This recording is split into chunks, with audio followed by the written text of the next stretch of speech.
chiudi ne facilmente ni toni ni fu ire wisai ni tu kina nandawavuku tani e ficha sadi nangina nuni ainaku I tell fully Christi I tell fully Christi Nitajalisa nani I tell fully Christi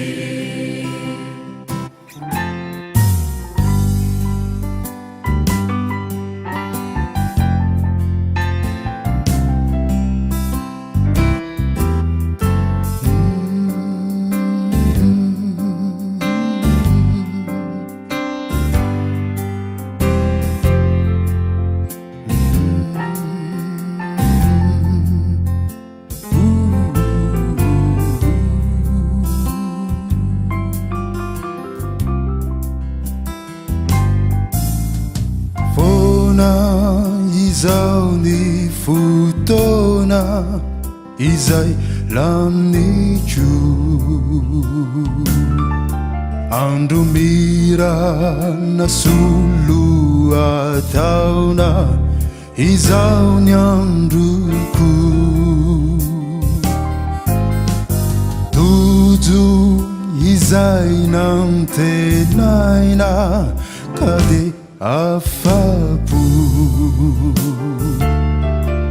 ilay fiainako teo karankaina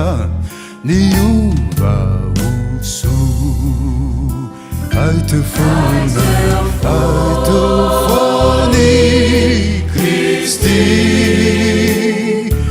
ai teu fony Christi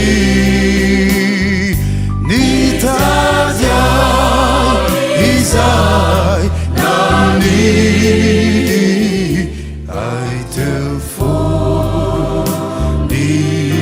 Christi ai teu fony